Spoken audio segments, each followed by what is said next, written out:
give Lloyd much of an introduction. Very, very quickly, I'll tell you the whole story himself, but he's been working at this since 1999, and you know, it's an incredible story, and I think, you know, we're getting to the point now where we're going to get some real concrete results, and it's like a lot of the stuff we've shown today, it is going to change the world, and I think that hopefully there's a few people in the room who are going to go away from today thinking, oh no, you know, I'm really going to have to change the way I think about the world.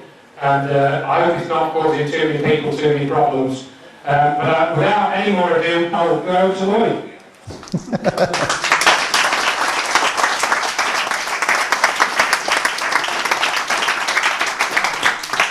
I've known Andrew now for about 10 years. He's a good friend. We've been together many times. I've spent nights in his house and everything. And I understood about 10 words of what he just said, if I understood that much.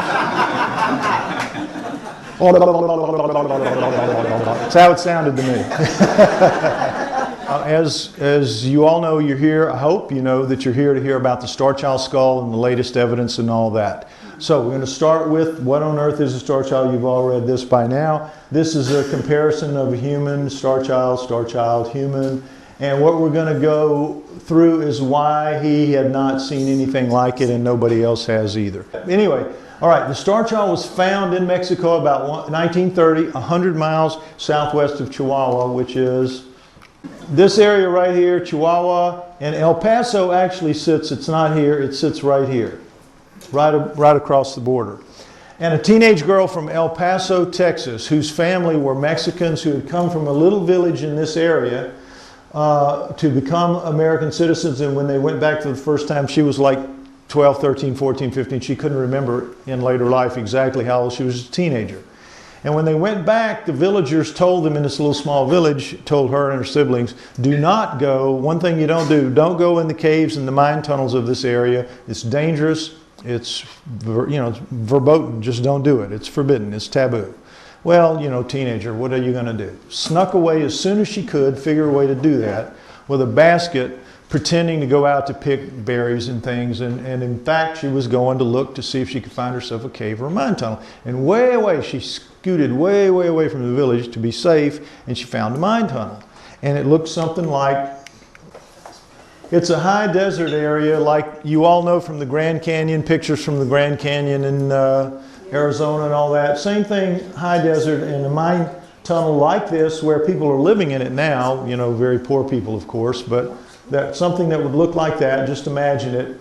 And as she went into the mine tunnel, she saw a body laying on the ground, a human body like that. It turned out to be a human female, skeleton, full skeleton, about 5 feet tall, lying on the dirt. Got a little closer and she noticed there was kind of a mound beside it that struck her as a grave. And so she got a little closer and she saw that what she called a misshapen hand, and that's the only word we have, a misshapen hand, was emerged from the dirt and was entangled, wrapped around the arm of the one laying on the dirt. Now, she didn't know the things that are obvious about that scene, which is that the one in the dirt had died, and she, for whatever reason, had lugged this body, which the girl said was significantly smaller than she was. She, according to the size of the skull, of her skull, is about 5 feet tall, which is very standard for Mexicans to this day. To this day. But what we found with carbon-14 testing is that they had died 900 years ago. 900 years ago. Carbon-14 dated, showed that individually they had died at the same time, basically in the same place. So little doubt that what the girl was saying was probably true based on that. So if it was significantly smaller, we have assumed it was about 4 feet tall, whatever it was, even though its skull is the same size in physical dimensions as her skull. So back to the story. 900 years ago, they died. But of course she didn't know that, or that the woman had died, laid down with it. She had buried it, laid down beside it, wrapped the hand around her arm, and committed suicide. For whatever reason, whatever way. So, very dramatic story, obviously, just based on what she saw. Well, what she decided to do was see if she could scrape it out and see where the hand led. So she did, because there was no, it's in a mine tunnel, there's no compaction from rain or anything like that. The grave was as fresh and crumbly as when it was laid down there. So she scraped with her own hands and exposed that full skeleton that she said was smaller. She ended up, it's a long story about how she ended up with the skull. She tried to recover both skeletons, lost most of the parts in a flood, in a rainstorm, but ended up with the two skulls slightly damaged, minus their jaws, because a skull is not attached to its jaw. And she ended up with the upper parts of the skulls, again damaged a little bit, and she just kept them as souvenirs for the rest of her life. For the rest of her life. As she was dying in the early 90s and knew she was, her husband, who was a Border Patrol agent, was not comfortable with having a couple of skulls in a cardboard box in the garage, and she knew that. So she passed them on to some friends. He was an FBI agent. He wasn't that, and this is not from an illegal standpoint, it was just from a kind of creepy standpoint. He just, you know, they weren't comfortable with it. So they had friends, next slide, Ray and Melanie Young of El Paso. All these people live in El Paso. Ray and Melanie, Melanie had been a neonatal nurse for about 15 years, working with, you know, children. And so she knew a lot about deformity. She had seen a lot of deformity. She had studied a lot about deformity. So and when they asked, would you take this one skull that's normal and the other one is deformed, would you be okay with that? And she said, yeah, sure. Keeping in mind that up until then, anybody that knew anything about these skulls assumed that the strange looking one was just a human deformity. That's what everybody said, and so that's what everybody assumed. But Melanie had the schooling and the experience to know immediately, no, that's not a human deformity. It's too light, it's too symmetrical, all the parts are different. This just isn't what human deformity looks like. She knew immediately. Not only that, her and Ray were just coincidentally members of El Paso MUFON, Mutual UFO Network. They were fans, like you, of UFO, alien sorts of things. And so they went to the meetings regularly and they kept up with it. And so Melanie said, not only is this skull not a human deformity, I'm sure, it looks to me like it's got all of the physical traits and hallmarks of a standard gray alien. Now, for those of you who don't know what a gray alien is, I bet you know when I describe it. It's that alien that you see with the kind of little mounds up here in the top of the head with the crease down the middle and the very narrow lower face. That's called a heart-shaped face. People that see them say they have like a heart-shaped face and they got these weird black eyes, you know. That's your standard gray alien. So she looked at it and she says to Ray, I think this is the skull of a gray alien. They decided to find out there in El Paso from experts there, and they took it to a few experts, and each of those experts told them the same thing. Well, it's flat in back, so that means it was cradle boarded, and it's got this swelling in the parietals, and that means it had water on the brain, so it's just a hydrocephalic, it's cradle boarded hydrocephalic, take it home, forget about it, you know, put it in the blender and forget about it, or throw it, you know, just forget about it. Nothing important, nothing unusual, nothing unique. Well, Melanie knew better, but she couldn't get past the initial wall that was thrown up and that I have dealt with for years and am still dealing with. That was the first foray, the first shots fired against that wall were fired in El Paso. So they went to the next MUFON meeting and they said, look, we're getting nowhere with this. Who in the field of alternative knowledge talks about skulls, knows anything about skulls? And somebody said, well, there's this guy in New Orleans named Lloyd Pye, and I've seen him do a lecture and he talks a lot about skulls because I was dealing with, at that point, hominoids and human origins. That was my field. And so I was indeed talking a lot about skulls. And so they said, okay, so they contacted me and they said, the next time you're in the El Paso area, would you come by? And we have something we think you'd really want to see. And so I said, sure. People would, you know, show me interesting things all the time. I never said no. If it wasn't out of my way, why not, you know? So I went by El Paso February 18th, 1999. And that's when I saw them for the first time. They pulled those skulls out of the box. And I have to tell you, it really amazed me just like it did Melanie, because I knew enough to know I was looking at something very unusual. I did not, however, believe that it was an alien. I didn't agree with her because I just couldn't believe it. I couldn't wrap my head around it right away. that this was possible, although I said it's probably some kind of deformity or combination of deformities that we just don't know anything about, some really rare exotic malady. And she says, well, it's nothing I've ever heard of, and I've been researching now for a couple of months, and I can't find anything. And I said, well, give me a chance to find out, but I will take it around. I think there's a possibility that it could be what you think. It certainly is unique, and let's find out. And so that was the start of this almost 14-year odyssey to get it to this point, without having any inkling at that time that that was what it was going to amount to turn into this ordeal that it's turned into. But nonetheless, we're going to win, and that's what counts. All right, next slide. Here we start now with the analysis, the technical analysis of it, so you'll come to understand why it's so unique. All the combinations of points of view that you can see, there's nothing that looks the same. There are 25 major physical differences and several minor. Okay, so there's not a single point of reference in the human skull. Nothing you can say that is exactly the same in the Starchild. Nothing. And not only that, the Starchild has some things in it, as you'll see, that is not found in anything else of any kind, any species at all. Next slide.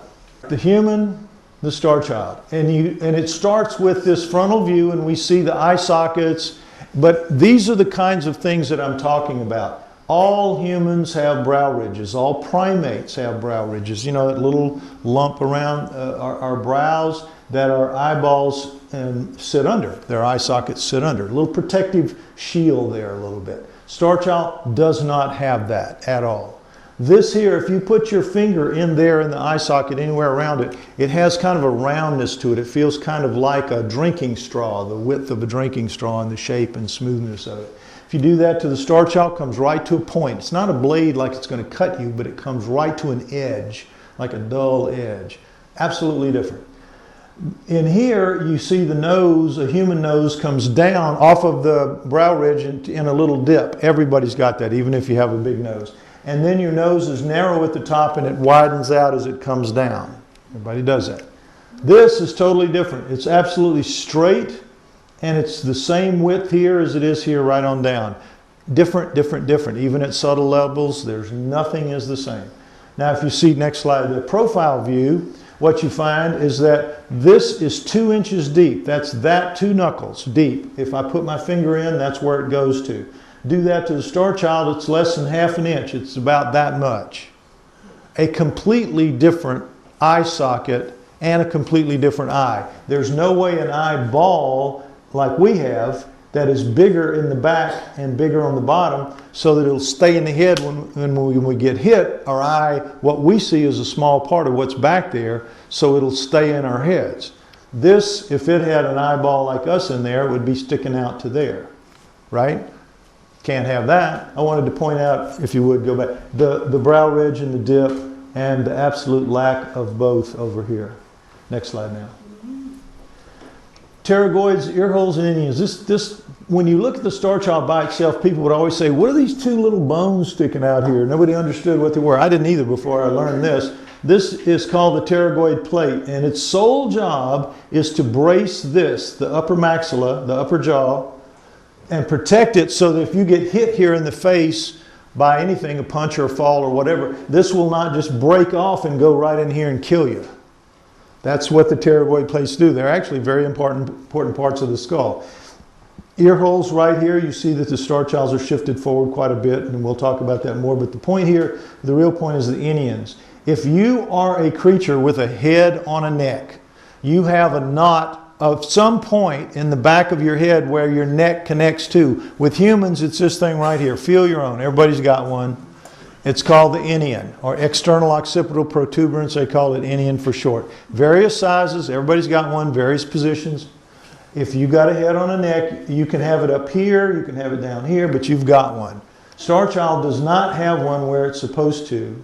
If it's a human, it's got, in fact, an indentation. Its actual one is down about right here because it has a very tiny neck, a small neck, less than half of the volume of our neck, as we'll see in another slide. Next slide. Top view, standard curve of a human head. Everybody knows how that works. And then you have this crease here that makes the crease in the heart-shaped face. Now, also too, you need to understand about sutures. These are sutures. These are parietal bone, frontal bone.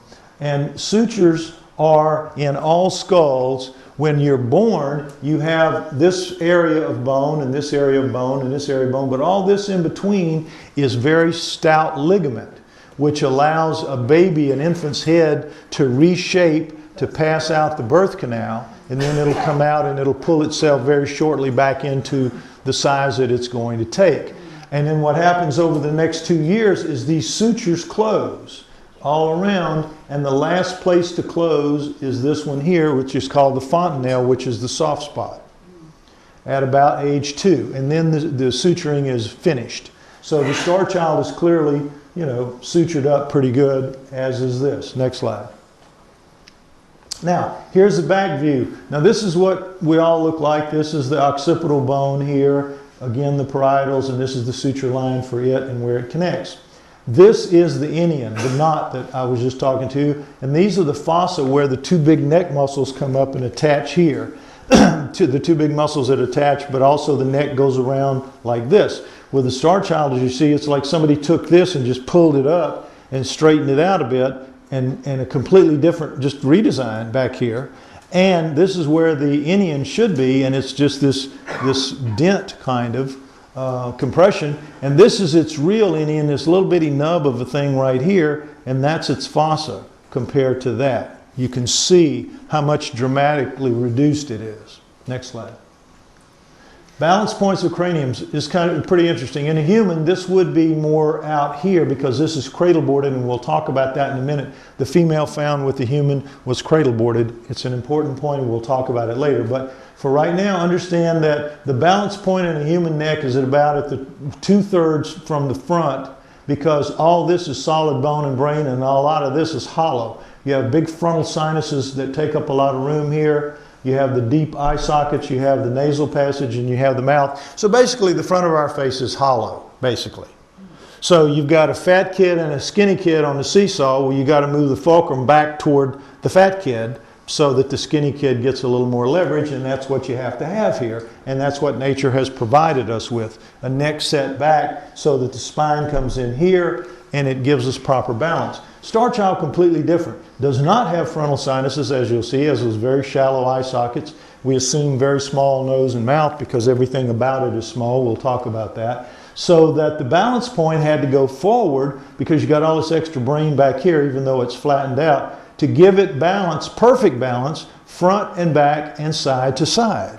Now why? Because it's got that skinny little neck down here that we're going to talk about. Balance is really important for something that is like a weird shaped golf ball on a tee. Now, you guys play cricket here. It's baseball in the States, but the same principle holds. You take a cricket bat, and you hold it in your hand by the handle with the bat part of it sticking straight up. I mean, absolutely straight up, vertical. If you do that and you hold it, it's not that hard to hold it. You'd be surprised, not that hard to hold it. You tip it off even 1 degree, 2 degrees, 3 degrees, and as you start doing that, it'll just pull you over because gravity takes over. But if you can keep it straight up over the center of gravity, gravity works for you. That's how it is with the Starchild, and nature understands that and gave it what it needed to have its head balanced properly on its neck. Now, if it's a deformity, how did nature know to do all these things to make it work? Yeah, right. Anyway, next slide. Now, this is really important to keep in mind. The cerebellum, this thing right here about the size of your fist, sits back here in the base of your neck, and it's extremely well protected. This is some of the thickest, toughest bone in your body, and it's protected by neck muscles as well. The cerebellum is your software. It's your motor. You think and do a lot of things up here, but this is where your blood is constantly moving, your urine is being made, what goes on 24/7 in your body that you're totally unaware of. It never stops. It never sleeps. It's got many more of the neurons and things that it needs in this, to function than this does. This is where we think and do all that stuff, but this is where you really exist. As you know, with Congressman Gabby Giffords, you can take a bullet through the head and live. You can't get a nail pounded into that and live. You got to have this. So it's taken care of. Your body takes care of your cerebellum. What it does is in here, if you could stick your finger in the foramen magnum, you would feel these flanges of bone. And when I take the models and copies around to let people do it, and they'll say, yeah, really there. You can feel these flanges that this thing braces up against to hold it in position, because you got these 3 pounds of this weighing down on it, and it's got to last in place for 60, 70, 80, 90, 100 years. It can't slide out. It can't be compressed, because if it is, it'll slide right out the neck hole. It'll slide right out of the foramen magnum around the spine, and you'll die. And in fact, when you have hydrocephalics where you have the pressure increase, that's generally what will kill them. The push of their cerebellum out through the neck hole. With me? Okay, but with Starchild, as you see, we've got a very different situation because of the flattening back here. This has to be more in an oval shape, and you've got so much more brain up here. Now let me mention that. This is a standard 5-foot tall female, standard head, and she's got a 1,200 cubic centimeters of cranial capacity. You pour flaxseed in, fill it up, pour it out, measure it, right at 1,200 cubic centimeters, right about what she's supposed to have. Now all of us in here, except the very smaller people, will sit right in here at the average volume of 1,400 cubic centimeters. Most of us in this room would have about 1,400 cubic centimeters. So 1,400 cubic centimeters sitting here in the middle. Now the Starchild, as I said, is the same physical size, about 13 cubic centimeters. They would both fit in a box about 13 cubic centimeters in volume. And yet, it has stunningly, shockingly, 1,600 cubic centimeters of brain space in there. Pour the flaxseed in there and you hit 1,200 and you keep going, you hit 1,400, you keep going, up to 1,600. It's amazing. 400 more than it ought to have.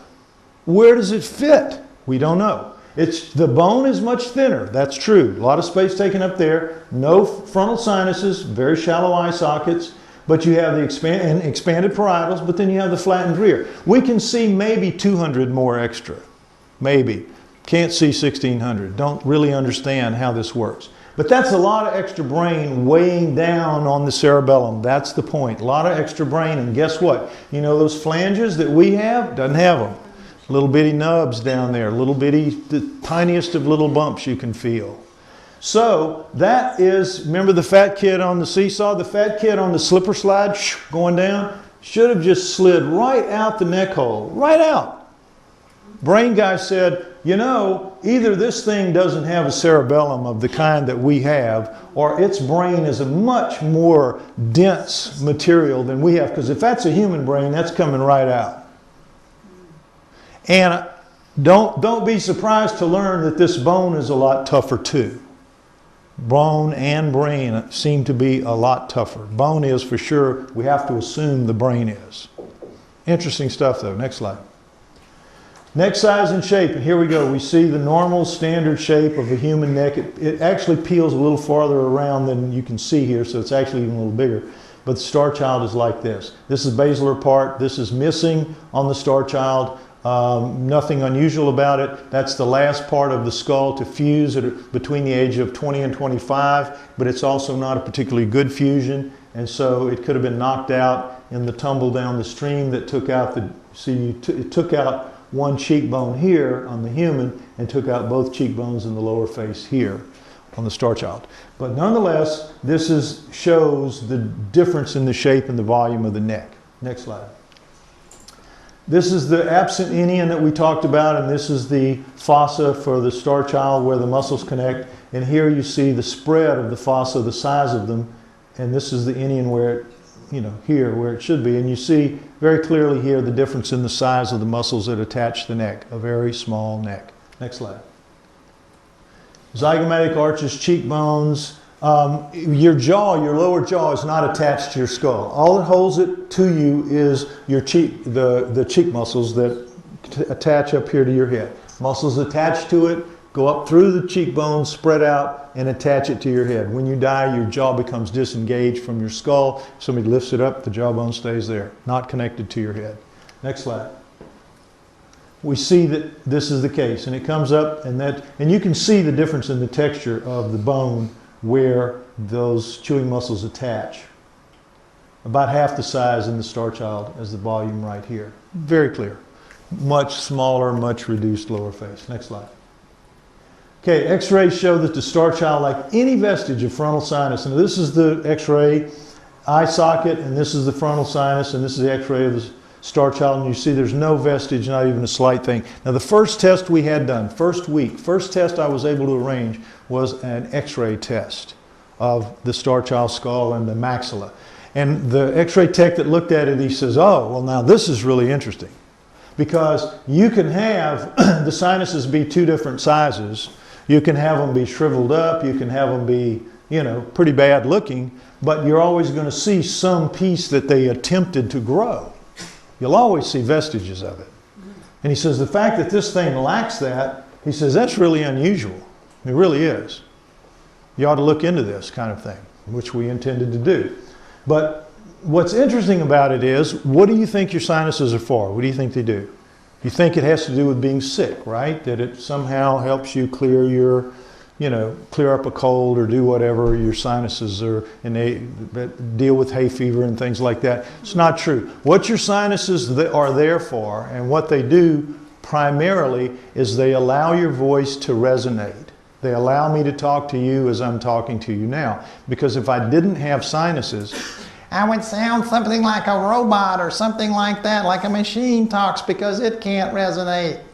That's how it would be. We would all talk like that. So what this tells us is maybe the Starchild had no need to talk. No need to talk. And when people encounter grays, one of the things they always insist is they communicate via telepathy. They don't talk. They communicate. I know what they're thinking, they know what I'm thinking, but they don't talk. And here's evidence that this could be that in action right there. Next slide. Now, this is a CAT scan of the Starchild, but it's just to symbolize to you that the Starchild's inner ears are twice the size of human inner ears. Now, your inner ear is a balance mechanism, and this goes back to the Starchild having that big honking head on that little bitty neck. It probably needs more fine-tuning in the balance to hold it upright. This is what we assume. But it does have inner ears twice the size of human inner ears. Next slide. Exterior surfaces of bone. This is great.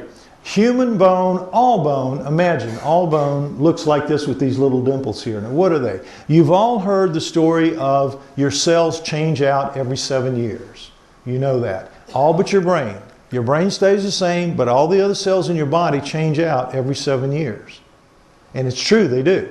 That's the 7-year itch, and the study of the 7-year changes of life in the book Passages and that whole school of thought there, but it is true. So in the Starchild and everything else, humans, excuse me, not in the Starchild, in humans, what would happen is, let's say a cell here, it's here and it starts to journey toward this hole and it moves in here, and within 7 years it's going to go in that hole and it's going to be dissolved and be passed out.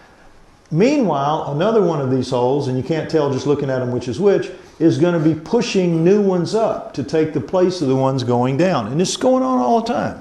In everywhere, in all parts of our body. We are changing out all the time. And after 7 years, my cells don't like yours anymore. I want a divorce. That kind of thing. It is a function that happens. So if that's true, how does the Starchild lose them? If it's a deformity, how does it lose that? Down to that level of detail. Pretty weird. Next slide. Mass spectrometry of the human bone. You have high calcium, high phosphorus, oxygen and carbon down here, and then the others are very low down here. But standard human bone, this is what it looks like. Next slide. Starchild bone. High calcium, high phosphorus, but look, oxygen and carbon way up. What's the difference? It is tooth enamel. This is tooth enamel. The whole skull, all the bone, is like the hardest bone in our bodies, which is our tooth enamel. It is, and our bone is tough, don't get me wrong. Bone, animal bone, human bone, pretty tough stuff. But tooth enamel is the hardest, and the Starchild, because it's very thin relative to human, is much harder. It is tooth enamel, like tooth enamel, chemically. Next slide. Upper right maxilla fragment has a nasal passage and is very small. This is that piece of maxilla that I was talking about, and what that is this part here, from the middle around, this part of your upper jaw, right part, that piece detached. And it used to have 2 teeth, now it only has 1. I had to give this one up for testing, forgive me, but you know, I made mistakes like everybody does. There was no instruction manual when I got this thing. But anyway, here's the nasal passage. So we know that it breathed, it had a breathing mechanism.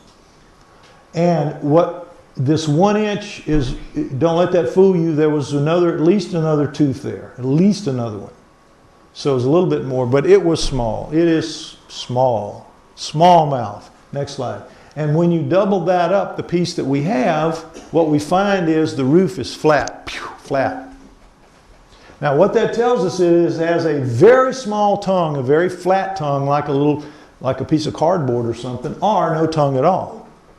But since its teeth are worn, like it was eating something, I assume that it had a tongue but very flat compared to ours. Something that could just flip the food back or something. But not a tongue like we have for speaking. You know how our tongue is a lot of its use is for speaking because there's just no space for it. The curve of the roof of your mouth is where your tongue fits. So this is another piece of evidence that the Starchild had no need to speak. No need to speak. Next slide. The x-rays of the maxilla fragment with one of the teeth gone shows that you have 5 crowns ready to come down. Now, again, back at that first x-ray in the first week, the guy saw this and he says, well, you got 2 teeth down, you got 5 teeth up in the bone ready to come down. That's a kid. That's 5, 6, 7 years old. That's a kid. So we said, okay, child. And that's how the name Starchild evolved. We believed it was a child. Later we found out with expert help that the teeth were too worn for a child, as you'll see. Next slide. Too much torque has to be applied to chip the enamel like this, to crazy enamel. You get this from cracking walnuts and things like that. I mean, really hard work. This is from eating gritty food made with a mortar and pestle made of stone, like that. So you've got all the, the chipping, and you can see the different chips here and the crazing.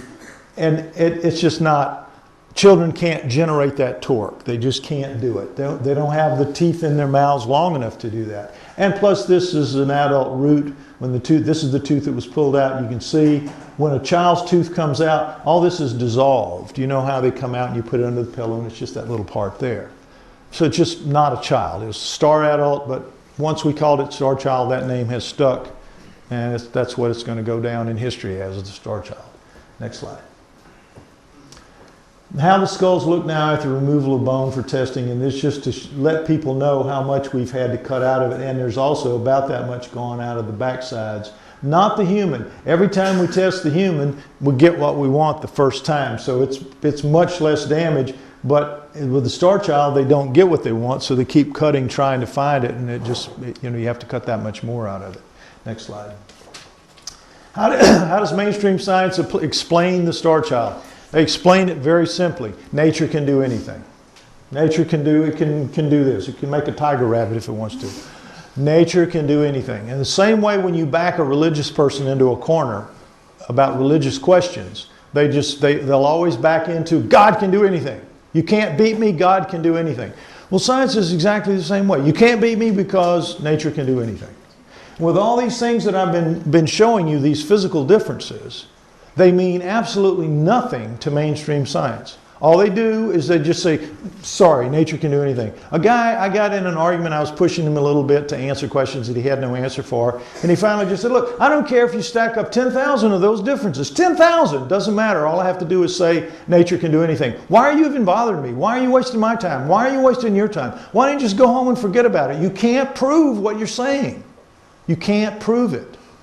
And in terms of physical differences, he's right. He was right.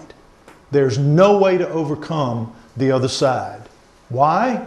Because the game I'm trying to play with them is in their hometown, on their home field, in their home stadium, with nothing but their people in the stands. And the rate terms. And their ball, their rules, and their referees. And you got to suit up and play that game if you're in my position and the position of others like me. It's really, really hard. It's really, really hard because they control the media, they control the belief system, they have the best PR in the world, and they make everybody believe that people like me don't know one end from the other about anything. That they know everything and we don't know anything. It's very, very hard to compete. This is how they get away with it. Nature can do anything. Next slide. So these are 10 experts who officially state that the Starchild is not a deformity, and there's more down here. But the point is, all of these guys have studied it, have held it in their hands, have had time to analyze it, and have made a proclamation that they've allowed to be put on the Starchild Project website. This has been there since about 2002, 2003, something like that. And yet, to this day, you don't see any of the criticism out there talking about this. All the criticism that you see on the internet, particularly Wikipedia, is by people who have never seen it at all. Never seen it, never studied it, never done anything. They write from the position of omnipotence. I have a PhD and I know better than everybody. I don't need to see it. I don't need to see it. I know what it is. It's a deformity. Because everything I've ever learned tells me that this is supposed to be a deformity. And anything that's not a deformity is not allowed in our current paradigm, so I will defend the current paradigm to the death. And that's how they do. And so everything that you will read about the Starchild on the internet, and particularly Wikipedia, is nothing but lies. Just absolute garbage. And they know better. They know we have the evidence. All they have to do is go to the website. We have tons of information that contradicts everything that they have. And yet, you still read that garbage on the internet. And people all think, the first thing they do when they meet me and they start learning about this is they run home and they read what Wikipedia has to say about it. And they say, oh, that guy's lying. That guy's a fraud. That guy's a hoaxer. Because they believe Wikipedia. And let me tell you something about Wikipedia. You have the belief that it's written by people who know what they're talking about. Okay? If you want to read about how to shoe a horse, you're reading it from somebody who does know what he's talking about. But if you're reading about it, something to do with alternative knowledge, which is what I and many others do, what you're reading there is a bunch of absolute lies. And those are orchestrated by what are called administrators, who are generally graduate students somewhere in the world with time on their hands, and they take responsibility for various aspects that they're interested in. We've had 5 that I think I'm aware of over the last 12 or so years with the Starchild, or as long as it's been on Wikipedia. And what they do is they have a thing that allows their computer to know that somebody's made a change. And they'll go in and they'll fix it back to the way they want it. So you can try your best. I offer this challenge to anyone. Go in, make a change, a positive change about it, and within a few hours it'll be changed back to the way it was. And by me doing this over the years, it's turned out, somebody contacted me not too long ago and he said, you know, I heard you say this on a radio show, and I didn't believe it because I do a lot of work within Wikipedia, and I just wanted to see. I checked your Starchild website. They keep great records. All the changes that have ever been made, they keep. And he said, I looked at your page, and he says, I have to tell you, I was really impressed. There have been more changes, pro and con, on your Starchild page. More people trying to write good things about it, and more corrections from the other side than on the page of ex-President George W. Bush. Now, that is good company of scoundrels. I mean, that is. So I take pride in that I'm that far under their skin that they have to watch it that diligently. But they do. That is the way it is. Next slide. What they say is that still to this day, you will still read cradle-boarded hydrocephaly, and now the new one, progeria. It used to be just cradle-boarded and hydrocephaly, and that stood because they could get away with it. But I've hammered them so bad at things like this, as you'll see, that a few years ago, 3 or 4 years ago, they came up with that one, and you'll see why. I'm going to go over each one now. Next slide. Cradle boarding, you all know, I hope you know, is the practice of primitive societies where you put a baby on a board to put on the mother's back in societies where the women have to work very diligently within a few days of birth. They put the baby back there, they swaddle it, and they have to strap the head down lightly, not crunch it down, just lightly strap it down so that it won't snap around like that as she works and damage its neck. Just hold it down. But because the bone is so soft over the time that it has to stay on the cradle board, it is going to flatten out as flat as the board. And the human that was found with the Starchild 900 years ago, very common, she was cradle boarded. And her back of her head is absolutely as flat as that table, about the size of the palm of my hand. It always starts right at the top of the inion. Can't go below the inion because you can't tear neck muscles off. It has to stop right there, and it stops up at the crown, and that's how it is. And flat as that. So it has to be flat. I'm sorry. Go ahead, next slide. You're right. So with the Starchild, what we see is that it isn't flat. It's got its natural convolutions. You can see them in this shot, and you can see them especially here. And if you ran your hand over it, you'd feel the natural convolutions of the bone, which bone normally has. It was never put up against a board. I mean, never. Morons and even sub-morons, poorly performing morons, can see this and understand this. But your average PhD cannot. Cannot. Next slide.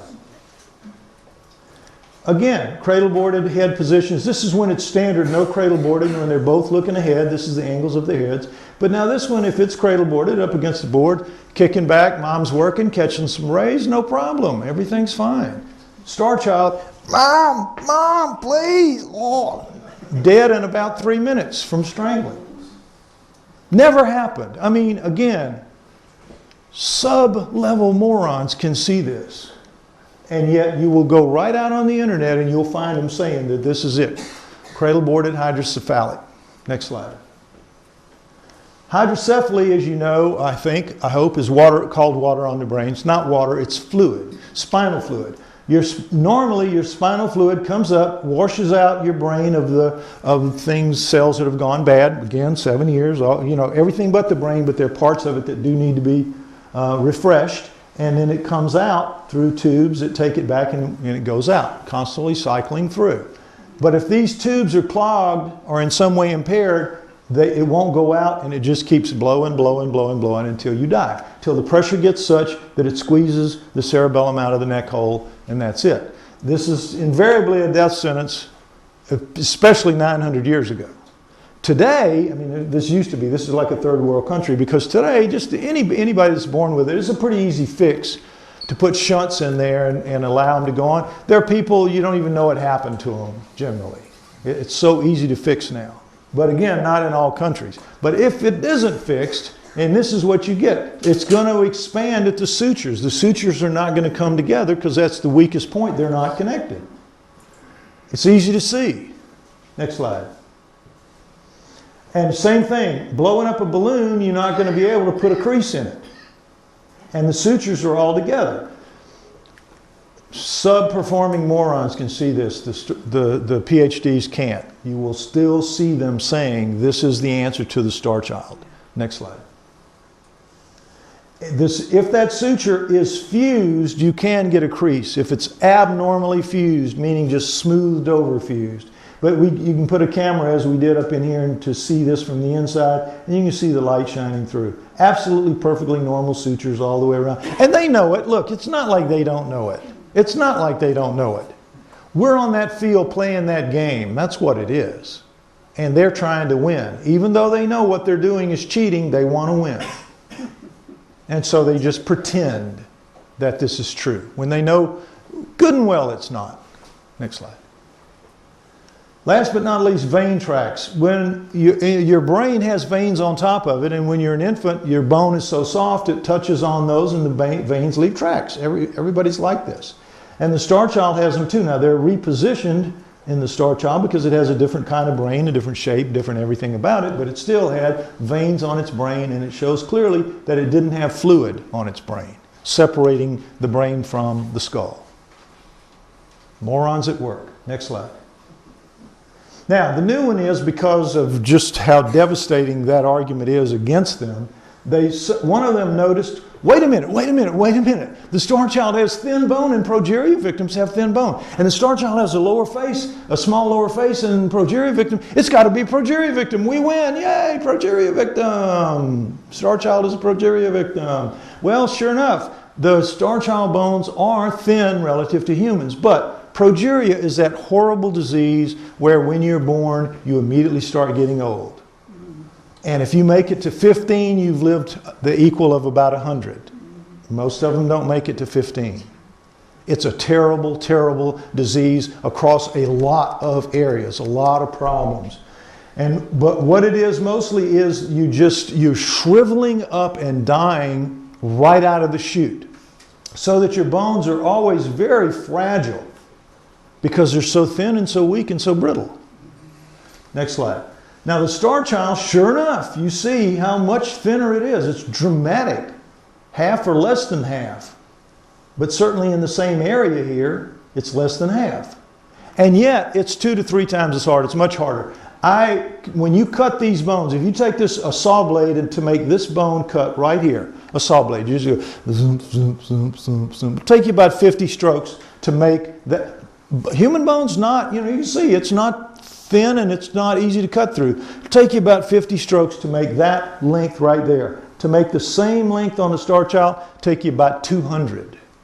It's like cutting sheet metal by comparison. You don't even know you're making progress for a while.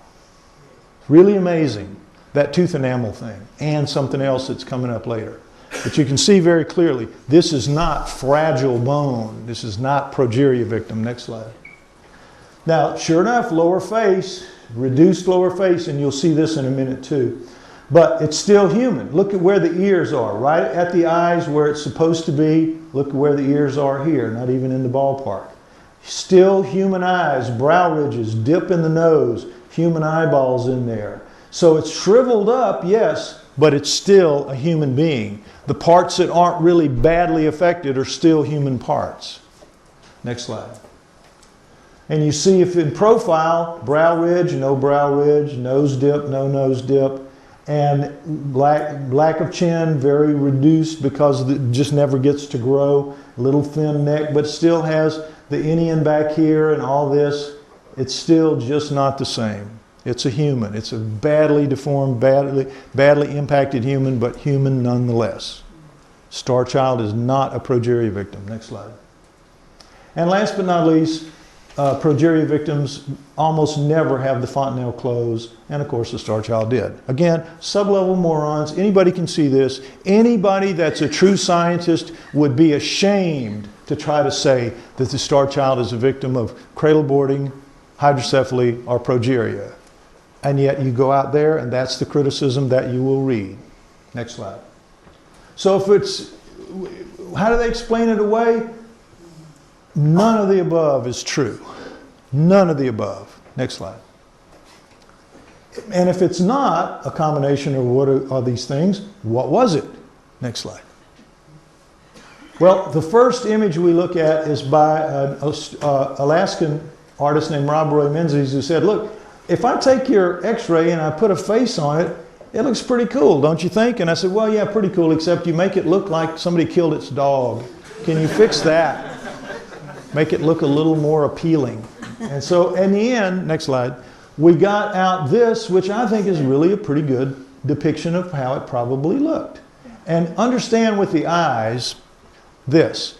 With the Starchild's eyes, with that very, very shallow depth of its eye sockets, it can't have a ball like us. That would pop off the head like frog eyes. You can't make it through childhood with eyes like that. You have to have a greatly flattened in eye that sits there and really probably can't move. There's no way. Like we can get 180 degrees of vision by looking left, looking right, but our eyes move because they're round balls in a big socket that holds them. This, in order to get 180 degrees of vision, is going to have to be all pupil, wall-to-wall pupil, so that it takes in more. But in taking in more, you got to have a bigger brain back there to deal with all that it's taking in more. A lot of our brain works to take care of our vision, right? Starchild has all that. So I go along with this idea. Now, the standard gray idea of eyes here is very likely, I think, some kind of a lens that they have to wear over when they're on Earth to deal with Earth light or Earth dark, maybe so they can see it in the night, because you generally always are dealing with them in the night. Not that many encounters in the day, some, but vastly more at night. So it's possible that those are lenses that allow them to see at night or whatever, but I think it's a lens sitting over the eye. Now, this communion picture, this has become the icon, the iconic image of gray aliens because of the Whitley Strieber book, the cover of the Whitley Strieber book. But in fact, and Bud Hopkins and others who deal with this will tell you, this is not what people say when they've really seen them. Bud says this is much more like what they describe. They don't describe this. They describe something much more like that. Bud Hopkins himself told me that before he died. It's pretty interesting. Next slide. Now, this is a forensic sculptor. People would say, well, has anybody ever tried to make one of those clay models of the Starchild? And so we finally got a forensic sculptor, Bill Munns, to do it. And this is what he sent me. And I said, Bill, geez, man, those eyes, those are human eyes. It can't be the Starchild's eyes. He says, yeah, I know. Couldn't make it work, Lloyd. They just stuck off the head and it was just terrible. I said, well, what'd you do? He said, we don't have a format for that, any kind of a template for it. I said, what'd you do? He says, well, I had to cut the eyeball right in half. You know, the eyeballs that they put in there, I had to cut it in half to make it fit.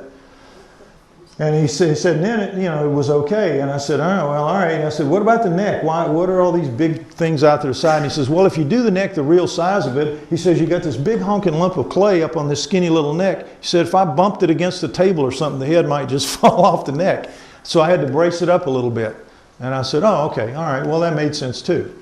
But I mean, other than that, though, it's a pretty reasonable, pretty good look, I think. Next slide. And you'll see how he put it together, and you'll see those half eyes in there, and you'll watch the process of him putting it together, which is really pretty cool.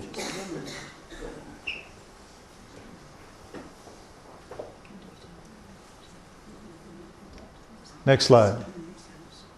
And we'll do it again because it's so much fun.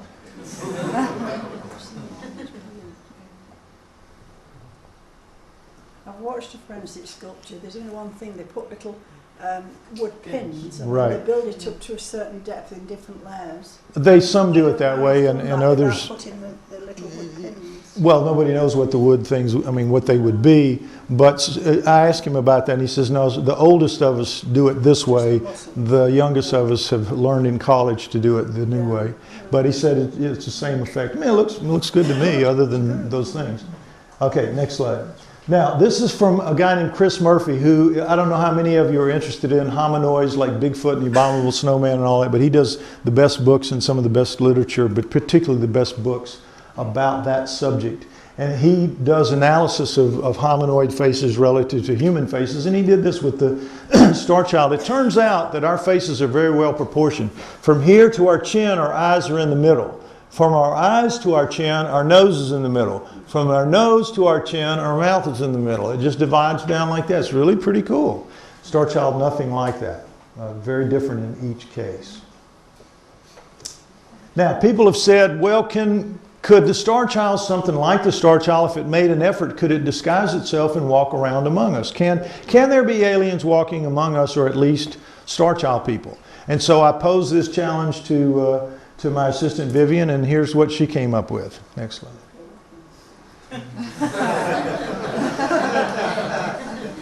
And boy, it's like, well, maybe, golly. Could happen. Anyway, next slide. Two things found in the Starchild bone are not found in bones of any other creature on Earth. Unknown fibers, unknown red residue. Understand what I'm saying here. No other creature on Earth. You're going to see something that's not found in anything. Two things that's found in the Starchild. Next slide. This is the cut of a Dremel blade. A Dremel blade is a blade, a whirling round blade, and a deal that you cut the bone with, and you go, whoop, you cut the bone. And if I were to have one here, it could cut my hand off my wrist in just a matter of a few seconds. It would go through. Do not screw around with a Dremel blade. Tough. So when they cut some of the first pieces of bone out, not the first pieces, but some of the first pieces, but they looked under with a little chip with a scanning electron microscope, the person said, what is all this? What is all this? What is all this? Well, what is it? We don't know. So you never see this. This is incredible. How could it resist the Dremel blade? Well, it turns out that these are fibers. Next slide. These fibers are woven into the matrix of the bone. Here you see one of them where the blade passed just over where it lays in that track right there, like rebar in concrete, to add strength to the bone that's already super hard. Because these fibers are really, really durable. You can see that one's torn, but somehow this one came along here, it got ripped out of its track and came out here and got wrapped around this fatter one here. They're different kinds. They're different kinds of fibers. And we've had a check from with mycologists. It's not anything that grew on it or grew there. It's not fungi, bacteria, mold, anything like that. It's in the bone. It's in the matrix of the bone. It's woven in, not known in any other animal species on Earth, as far as we know. Next slide. We see another one here, the flat fiber snagged down here, and another kind, but what you see here up close is it's sheared off. The Dremel blade, it resisted the Dremel blade to the degree that it tore it off instead of cut it through like it would do my arm. Tough stuff, whatever this is. Next slide. And here we see one absolutely clearly buried in the matrix right up at the surface of the inner part of the bone. What is it? Don't know. Next slide. Now, bone chips cut but not polished. When you cut, the bone turns into powder. When the blade is cutting, powders it, and so it blows into the cancellous holes. Human and Starchild. You can see because the Starchild is so much denser, it makes more powder. That's basically it. So, if you take a piece of this and instead of cutting it, once you've cut it, if you take pliers and you snap off a corner, which you can do, snap it off, and now you get a nice clean edge. And if you're very careful, you can take lapidary tools like you use to polish jewelry, and you can polish that bone and you'll get a nice clear look at what's in the cancellous holes. Next slide. And what you see with human bone, this is the top, it's so big relative to the Starchild. This is the top, this is the inside. This is the same area, the same place, same piece. And it's pretty. It's like alabaster. It looks like a kind of a jewel of its own. This is human bone, normal human bone, after extended periods of death. Because what happens is in the natural course of events of life and death on this planet, Mother Nature cleans her plate, dust to dust. There are things that will eat every single aspect of us up till there will be nothing left. Nothing. There's a place in the States called the Body Farm in Tennessee where they've done extensive research on what happens to bodies. People donate their bodies and they put them out in the woods and they film what happens. And you can just see it's remarkable. Within a matter of a few weeks, you got a body laying there and you've got just a kind of a brown puddle of nothing. It's really incredible. Bones and everything. Get down to the bones, there's mold and fungi and bacteria that are going to eat that. Mother Nature cleans her plate. If she didn't, we'd be stepping out of here and we'd be looking at 1,000-foot high piles of bones. You have to understand that. Well, one of the things it does, there is a bacteria that we all carry that will eat out every single skerrick of bone marrow from our bones. Now, this is how bone works. It's like a sandwich. You got a piece of bread, and in the middle you have the cancellous holes where the marrow moves and is made and all that. Bone marrow, right? It's blood, in effect. A different kind of blood, bone marrow. So, what they do is they eat every bit of it out so much so that in the end, you could eat out of that. It's that clean. Nothing left in anybody ever. Next slide. Except for the Starchild, in which case you have this reddish residue all over the place. Next slide. We'll see a backlit piece. Look at it. No idea what it is. But it's not bone marrow. Because if it was bone marrow and it oxygenated, it would be black. You know how blood does? Blood falls, it oxygenates, it turns black. Whatever this is, it's not from Earth. It's not from Earth because Earth provides bacteria to eat every bit of it. We don't know what it is. Now people say to me, well, why don't you find out what it is? Why don't you find out what the fibers are? Why don't you find out what this is?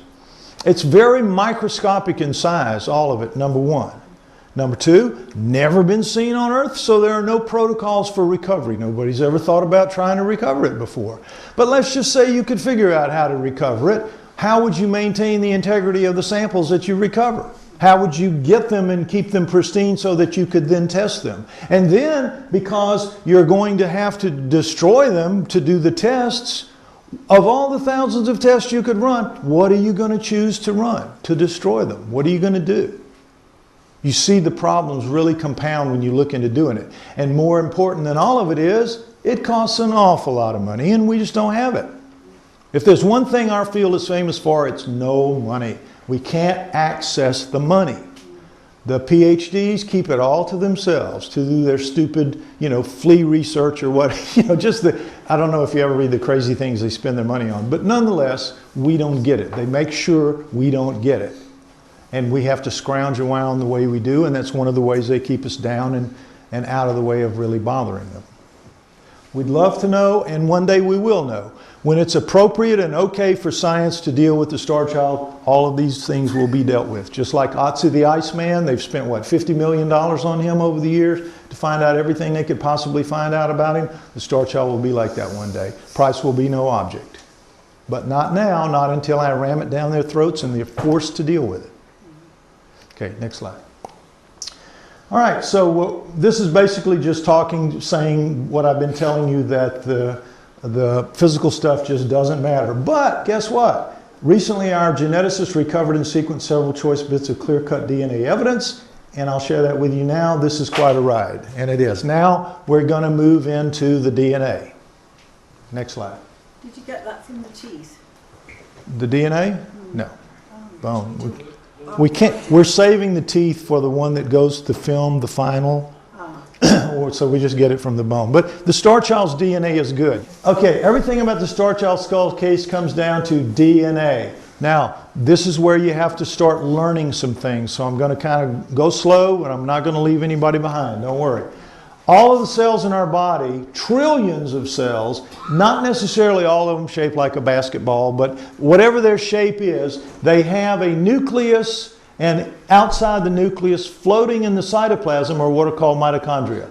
There's only one nucleus per cell, and there are hundreds to thousands of mitochondria floating in here, and the mitochondria are little power plants. Inside the nucleus is all of the chromosomes, and that comes from our parents, 23 from, in our case, 23 from mom, 23 from dad, that make up 3 billion base pairs, subunits, bases, nucleotides. We'll talk about all that in a minute. But so you have the chromosomes in here, 46 for humans, and they're made up of genes, about between 30,000 and 20,000 and 30,000. 30,000 max, 20,000 the lowest amount, somewhere in there. They're still figuring out what it is. But 30,000 genes make up all these chromosomes, and each of the genes is made up of the spiral, the coiled double helix of DNA, and the DNA is made up of the key elements are the nucleotides, these bases stuck together to make the steps of the ladder, and they produce the proteins. And we are our proteins. We make proteins. That's our gasoline. That's what we live on and move on. And also, there are power plants in the mitochondria, and they're producing power for us as well. That's what our cells do. They make the energy that lets us live. Next slide. We're going to see it in a different way. 46 chromosomes are composed of 30,000 genes, composed of 3 billion nucleotide bases arrayed in pairs. Again, that's in the nucleus, the 3 billion. And here's how it works. These things here, you have 4 bases, thymine, adenine, guanine, and cytosine. But these 4 always go together in pairs, i.e. base pairs. Thymine is always with adenine, adenine always with thymine, guanine is always with cytosine, cytosine always with guanine. So, you know how computers work with just 0 and 1? Does everybody know that computers work with only 2 basic symbols, 0 and 1? And from that infinite level of simplicity comes the incredible complexity of what computers can do, animations and all that stuff. It's all massive strings of 0 and 1. 0 and 1 is arranged in wild, weird combinations, but it boils down to 0 and 1. Same thing with us. 0 and 1. 0 and 1. DNA is the math of biology because of this. It all boils down to these 2 things. And you have that infinite simplicity blown out into the infinite complexity of our bodies, and not just our bodies, but the bodies of every living thing on earth and every living thing out there. It's incredible. It's incredible to know this. So you have that, and these make up the ladder steps here. And this, imagine, is the 20 or 30,000, the chromosomes, of course, the 46 chromosomes, 20, 30,000 genes wadded up inside the nucleus like wads of rubber bands. Just wadded up. But they're in there, and they're constantly churning, and they're constantly making themselves over, splitting, making new cells. It's mind-boggling when you really get to understand how our bodies work. It really is. Next slide. Okay, so here's how it works. Except the red blood cells, all of the cells have nuclear DNA and mitochondrial DNA. And again, in the nucleus, where there's 3 billion base pairs, you have the chromosomes, 23 from mom, 23 from dad. But in the mitochondrion, which are floating out here in the hundreds to thousands, it all comes from mom. Now, how does that work? Because the egg, you've all seen pictures of the egg, how big it is relative to the sperm when it connects. The sperm is 23 chromosomes with a tail stuck on it. The egg is 23 chromosomes with all the mitochondria in there as well. So with the new person, it's got the mitochondria of the female. So all of us in this room, all of us, we have the mitochondria that our mothers have, that our grandmothers had, that our great-grandmothers had, right on back as far as you can go, with very little change over time. Mitochondria doesn't change very much over time. Now, there's an important thing you have to understand for the rest of this to make sense. In the 3 billion base pairs here in the nucleus, 3 billion, 95 to 97% of it doesn't work in a way that we understand. It doesn't make proteins. It is called junk DNA, non-coding DNA, non-functioning DNA. They're sorry they called it junk, like we're sorry we called it the Starchild, and they're trying to get away from junk, but still everybody knows it as junk DNA. 95 to 97% of this. So that all it's really making us operate is about 90 million base pairs. It's still a lot of room, but 90 million as opposed to 3 billion. Now with the mitochondrial DNA, it's different, exactly different story. There are only 16,569 base pairs. It's a very precise number. You can have 70, you can have 68, but nearly everyone who's everyone who's normal has this, and you don't want to be off normal. And it's a very precise number, 16,569. Now, with mitochondrial DNA, the same story is reversed. 95 to 97% of this works, and only a very small portion, 5 to 3% of it, does not work. And so, if you're going to have a mutation or a difference or a variation in here, and you're not in that 3%, you're going down if you're an embryo. You're not going to make it out. You're not going to be born. You've got to be normal in here, or if you have a variation, it's got to fall in that very narrow window to leave you alive and to let you push that into the gene pool of your haplogroup, whatever your haplogroup is going to turn out to be, because you now have a variation that's going to make a new haplogroup, or part of a new haplogroup. Stuff we'll talk about in a minute. So you can hit in here with mutations in that 95 to 97%, and it's not that bad a problem. Only when you get into the small portion that works, if you have a mutation there, do you begin to have problems. And guess how many we have? Over 4,000 genetic disorders in our gene pool, making us the most plagued with genetic disorder species there is. And that's for another lecture, but it's basically because we're genetically engineered. We're not a natural species on this planet. Anyway, next slide. That's my other work in human origins and hominoids and all that. This is an early gel sheet where the early part of DNA was where you were recovering with primers, 20 to 30 base pairs long, very tiny little strings, and you had to know what it was. Just understand that in the early days of DNA, it was the Stone Age compared to where it is now. Next slide. First DNA test done on the Starchild in late 1999 was done because there were 6 labs in the world that could handle what's called ancient DNA. Ancient DNA is dead longer than 50 years. Starchild was dead 900 years. So it was definitely ancient DNA.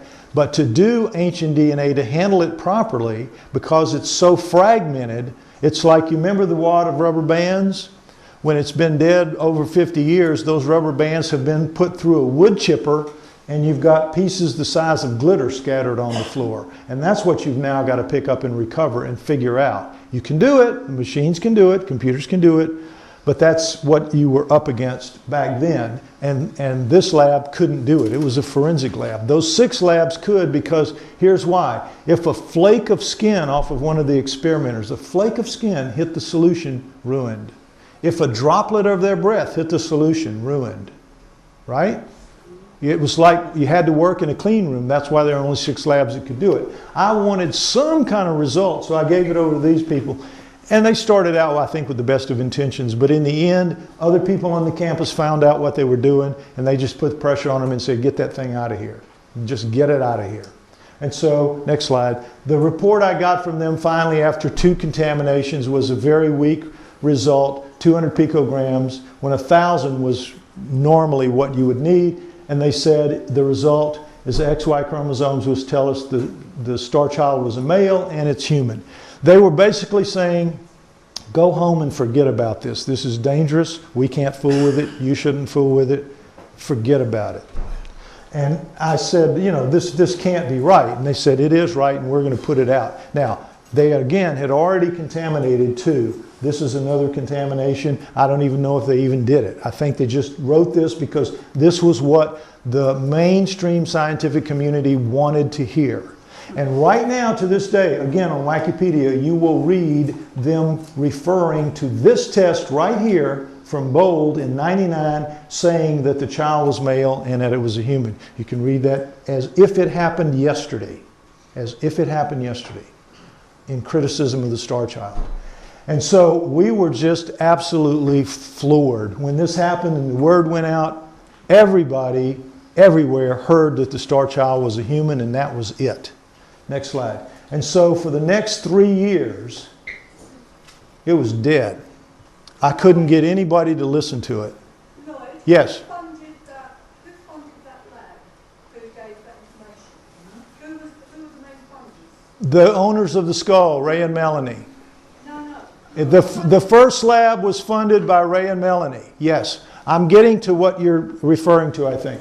Okay, so the Starchild skull, 3 years dead time. I couldn't get anybody to listen to me at all. The mainstream overwhelmed me with the lies from that lab. That lab, I know, gave us a wrong result deliberately to get the mainstream off their necks. All right, so at the end of 2002, I had lived out of my pocket for this whole time. I couldn't make any money really. I had gone about $50,000 in debt, and I had to go bankrupt.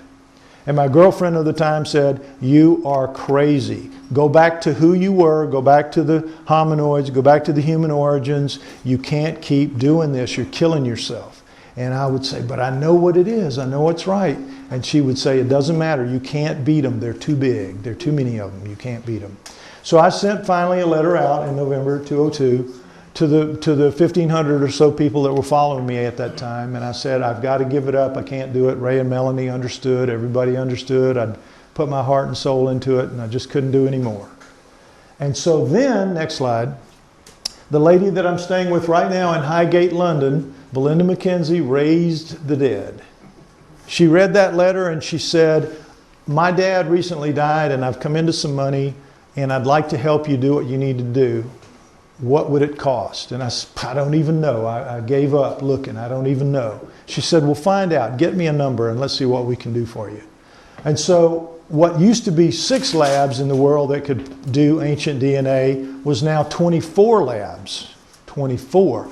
And one of them was a new lab by 2 young men, next slide, called Rip and Molly and Jason Eshelman. And they formed Trace Genetics, and they said, if you're serious about this, we can get you an answer. Now, they look young, they're in their early 30s there, but they already had about 10 years of ancient DNA analysis under their belt. They had worked on the Kennewick man. These guys knew their stuff, and they had a lab that could do it. And they said, we will get you an answer if an answer is gettable out of your samples.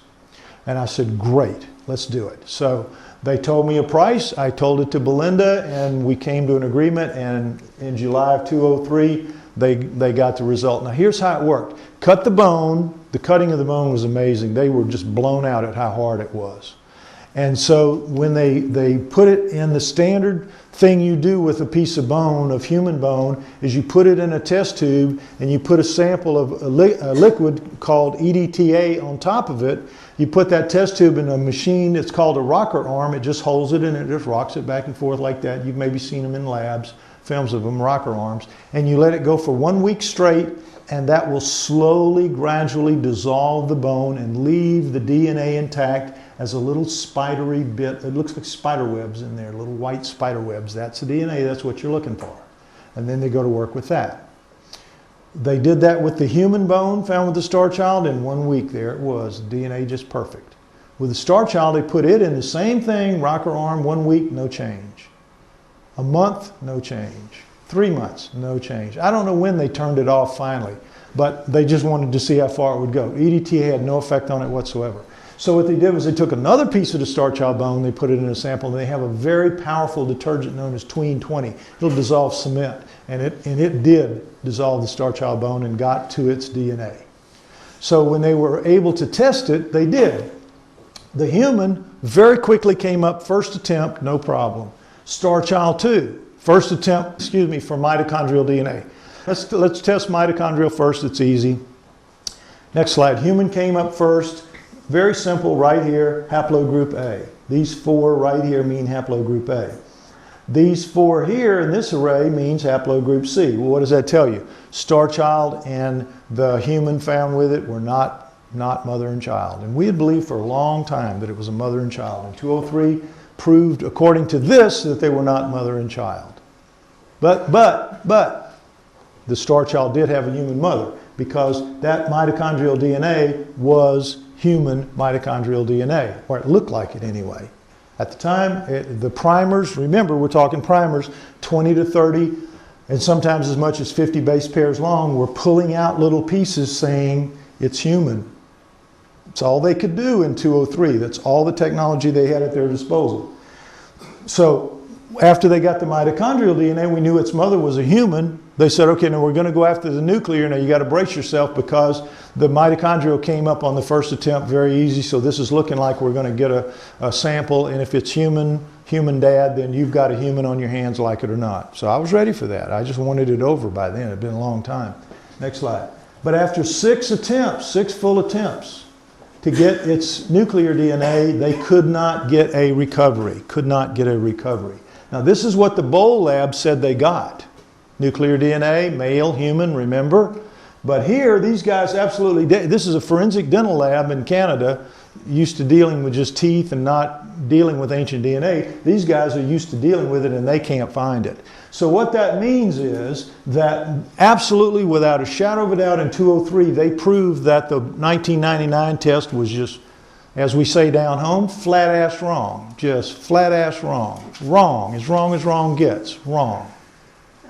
Now, that should have been it for science. You know what science did? I started sending this out to all the people that had written, criticisms and people who were hammering us on the internet and all that. I said, look at the New Testament. Oh, no. We don't choose to believe this one. We choose to believe the first one. We think these guys made some kind of a mistake. We're not going to accept what we don't want to hear. We're going to live with what we want to hear. And that happened. So what it meant was, basically, if you can't get the dad, this should be a female hand and a male hand, but nonetheless, close as you can get, you got a human mother and a non-human father. That's what it looked like in 203 according to that test. So that's what we began to say. It was a hybrid. And I would say it must be a hybrid, and I would give these hybrid speeches, and I would always say the same thing, but it's a hybrid with a human mother and an alien father, but there's no sign of mom left. So I don't really understand how it worked, because there's nothing of mom left in it. You can't find any human in it. So I don't know how it's a human. I don't know how it's a hybrid with a human mother, but the DNA says so, the DNA wins. And that's what we were stuck with. But it was hard to explain. Then I said to them, well, what are we going to do now? What can we do? To Jason and Ripon. And they said, well, if you can wait 3 to 5 years, there's new technology coming online that's going to take the genome apart base pair by base pair, recover it base pair by base pair. And when it does that, it will get your missing nuclear DNA, because the primers we have are just for humans. And so they're not going to recover alien. They don't know what alien looks like. But when you can recover base pair by base pair, you will be able to tell exactly what it is. So it's like, okay, I'm looking at a jail sentence of 3 to 5 years. You know, the judge gavel down, 3 to 5, depending on your behavior. That was it. Another 3-year jail sentence. However, it was exactly 3 years. Next slide. And in July 2006, the company that Jason and Ripon were referring to, that they knew about, that was processing, was called 454 Life Sciences, and they produced a machine that would indeed recover base pair by base pair. And those machines were immediately sent to the Max Planck Institute in Germany, Leipzig, Germany, to begin working on the Neanderthal, because that's something science wanted an answer to. They wanted the genome of the Neanderthal to understand if it was closer to primates or closer to humans, or what was it Neanderthal. This is something they want to know. So they applied, and all of this cost, by the way, millions of dollars. I mean, 10 or $15 million they've spent on that over the years. But the price, as these machines began to proliferate, the price was going down. And it was going from millions of dollars to $1 million to $500,000, and it was, you know, going down all the time. Well, just because I got to 3 years didn't mean I could afford it. It didn't mean at all. But at least I knew that if I waited long enough, the price would get down within range, reasonable range of doing something with it. Now, right now, today, the price of this has gone down so much today in 2012 that as we sit here in this room, if you took any of our DNA, our genomes, you could have your entire genome read out by one of these next generation machines by Illumina for $10,000, about 8,000 pounds, in that range. Your whole genome. If you wanted to do it, you could. You could hire it done. But understand, that is living. That, remember the rubber bands? That's the machines going in and breaking each rubber band very nicely and laying it out and laying it out and laying it out. They can do that because it's alive, nothing wrong with it. Remember, the Starchild's DNA has been put through the wood chipper and it's glitter on the floor. It's got to be put together piece by piece. So it's still going to cost $2 to $3 million to do it, because you have to run 50, 100, we don't know how many tests to get those little pieces of glitter stacked up, and then you run a compression program that puts them all together in one read. But you can do it. You can do it. Don't think you can. I know it's mind-boggling, but the Starchild's a pretty easy recovery because it was buried in a mine tunnel, no rain washing down on it to leach minerals into it, no sun beating down on it. It's well preserved. It's well preserved. But it is ancient. It is broken up into pieces, but the pieces are there. The pieces are recoverable. So, next slide. In early 2010, a new geneticist contacted me and offered to help. And here's how it happened. Guy contacted me and he said, look, I've read your Starchild Essentials ebook. My wife read it and my wife was impressed. A friend of hers had told her to read it. She read it. I thought when I first heard the story of the ancient skull, of the alien skull and all that, it was ridiculous. But he says, I've read your book, and he says, I have to say, you at least sound serious. And if you are serious, I have the capacity, because I'm the head of a major lab, of a major DNA lab here in the country, I have the capacity to tell you at least what you have. I don't have the facilities or the money to recover your whole genome for you, but I can shotgun it for some samples, and I can tell you at least if you're in the ballpark here. And I said, again, shove those chips right out to the middle of the table. Let's get this over with. Let it roll. And so I did. I sent him a sample. He broke it down. Next slide. And sure enough, within a matter of a few weeks, he had sequenced dozens of fragments of its nuclear DNA. But all were from the junk. All. But nonetheless, dozens, with hundreds of base pairs long, 200, 300, 400, 1,000, 2,000. It was incredible. For us, it was just like a mother lode. It was over 30,000 base pairs. in one run of shotgunning, over 30,000. Now, since he started, he's got about 50 million. But now that's still a very small fraction of 3+ billion. 50 million. It sounds big, but but still it's very telling what it was, because when he got it, the first thing you do is, remember in 2006 when it started, the people that put the money in these millions of dollars that it takes, scientists don't have that money. They have to get grant money from the US government through something called the NIH, next slide, the National Institute of Health in Maryland. And this is a $30 billion a year budget. And if you're a scientist and you want to test something, you want to get its genome, you apply to them for a grant, they give you the money, and you do it. Well, once these machines were available and proliferating around the country and the world, but particularly around the country, the US, they were doing everything, anything, chimps, humans, people, gorillas, flowers, bacteria, everything they could think of, they were doing genomes. And the only deal was if the NIH put the money up, you had to send the results back to them. And so they have this giant database that by the time we were looking in middle 210, they had over 120 species types in there with literally millions and millions of coherent base pairs. So that if you're now a geneticist, like he was in the middle of 210, and you've got something new and interesting, you don't break your neck trying to figure out what it is. You just send it to the NIH and let them run it through the computers, and they send back and they tell you what the samples are, right? So he did that. He sent those dozens in and got back these kinds of reports. Next slide. For about half of them, they came back, these are called blast reports, this is what you get. They came back with this 265 base pair fragment was found with a corollary on human sapiens chromosome 1 genome right. They know right where on the chromosome exactly it belongs. But don't let this fool you. This is not saying that the Starchild's DNA is human. It's human-like, okay? It's recognized as part of the DNA pattern on Earth. And it's recognized in this way.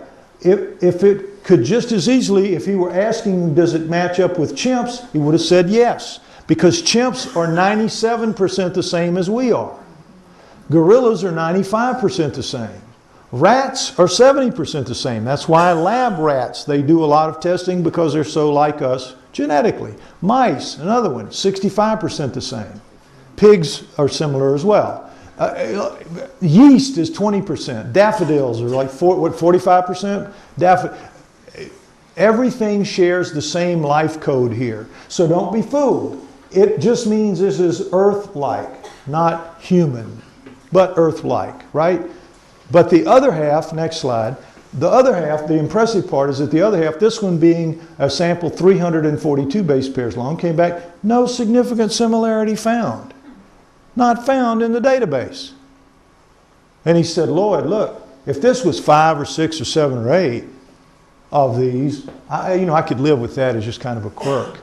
But to have it be half, he says, you really have something here. This is very, very unusual. And if you will let me, I'm going to now try to pursue this with a little more vigor and a little more energy to see what you might have. And that's when it started, and he's been doing that ever since. But understand that he has to do it on his own time, on the weekends, and out of his own pocket. Because when he talked to his administrators about this, and he said, what kind of support can I get from you guys? They said, not a damn bit. And if you let anybody find out that you're doing it or we're involved, you will be sacked probably. That's how it is, because the most conservative elements of science will drop down like a 2-ton tick on anybody that gets out of line when it comes to UFOs and aliens or Bigfoot or any of those things. Got to be very, very careful. So that's how he's been proceeding. And over time, he has been looking for, he also did a spectrophotometer test, and this is really cool too. It illustrates live wave absorbance in pure DNA. And this is what it looks like normally, pure DNA for humans. And no DNA is this, and protein contamination is that. Okay, so he did human and the Starchild. Next slide. And what you see, all right, human, just what it's supposed to look like. and that's the Starchild. And it's not no DNA, and it's not protein contamination. It's sort of struggling to kind of be a human, but it's just something else. It is just something else. So what the 3 billion base pairs, what he was looking for was, he said, I have to find a golden needle. He kept hitting in the 95% that was the junk. But he says, if I can get something out of that 3 to 5%, the golden needle in the 3 billion haystack, if I can get a fragment of that that makes proteins, or even part of something that makes proteins, I can compare it to the human, which is well studied, and we'll really have something there. We'll really have a comparison we can make. I've got to find a golden needle. And he kept trying and he kept failing. But in that process, he found 4 fragments of the mitochondrial DNA. And this became very important. 4 fragments of mitochondrial DNA, because again, remember, the mitochondrial DNA is very well conserved. It doesn't change much over time. Next slide. Now, we know an awful lot about mitochondrial DNA. It's circular in shape. You have 15 genes in it, 2 RNA types, and then the rest normal genes. And they have extremely highly conserved because it undergoes little change over time. We know an awful lot about it. It's highly conserved. It stays the same. We know what. Now, next slide. Get this in mind. You have, of all the, if you had all 16,000, starting with number 1 here, right on through to 16,569 over there. This is just a little slice out of it, right?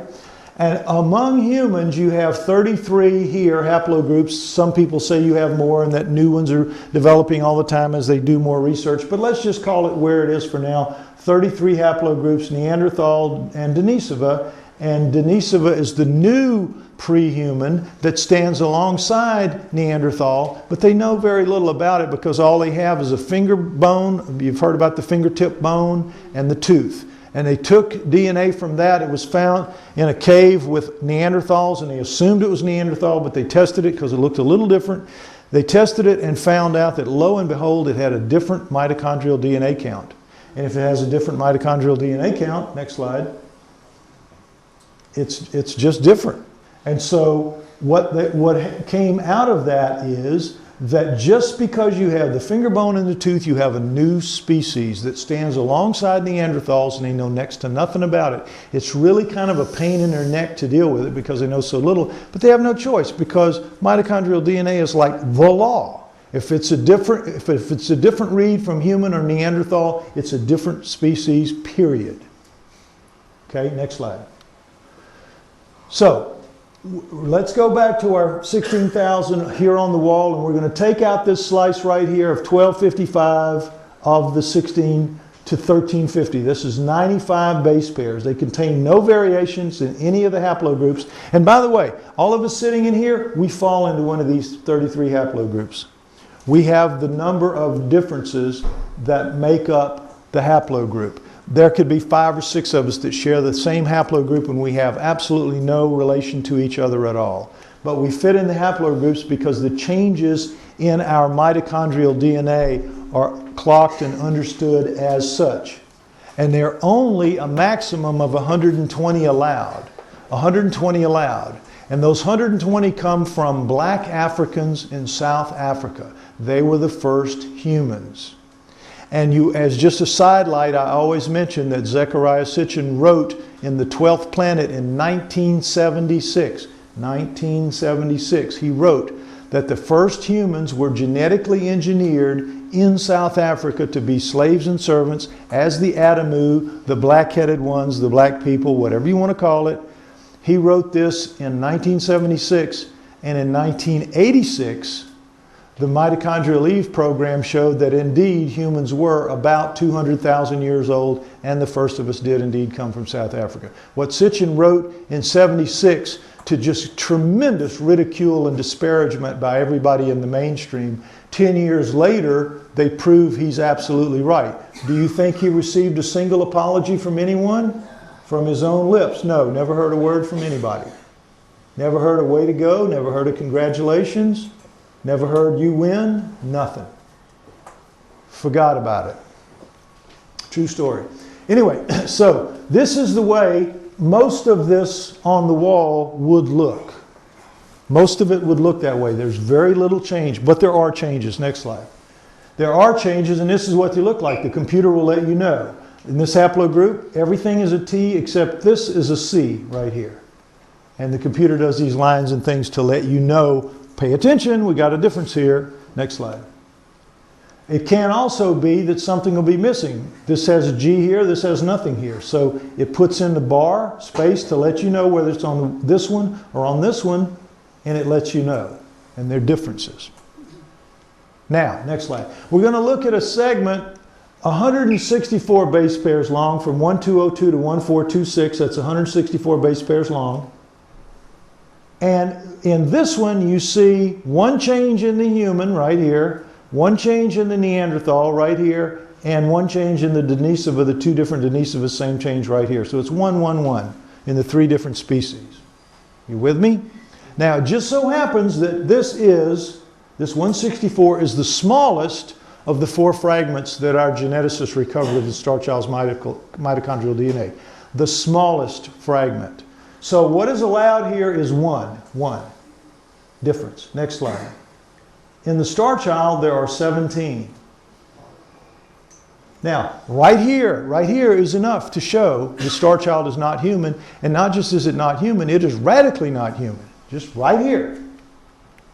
But there's more. Next slide. When you total it all up, what you see is humans, the 120 that I told you, and Neanderthals are 200.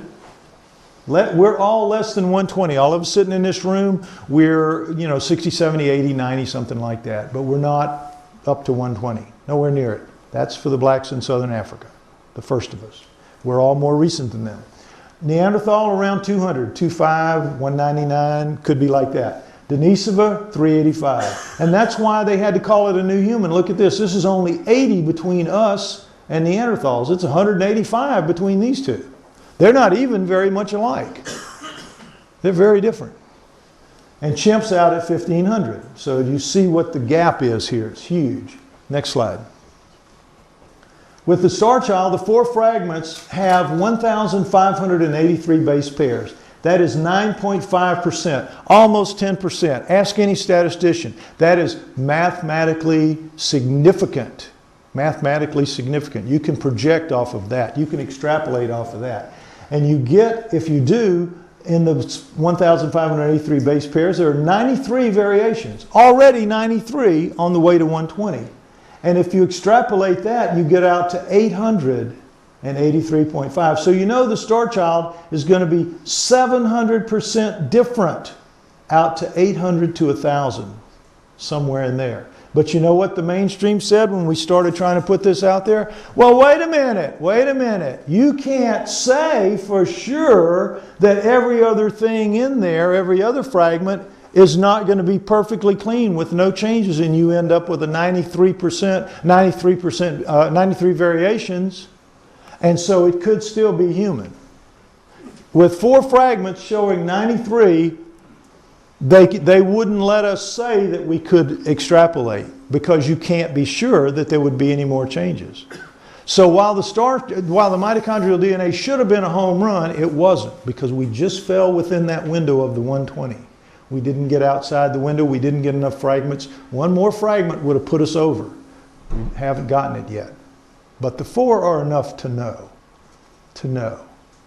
So we were stuck. And then one day, you remember the golden needle? Remember the golden needle? He calls me up and he says, you remember the golden needle? Next slide.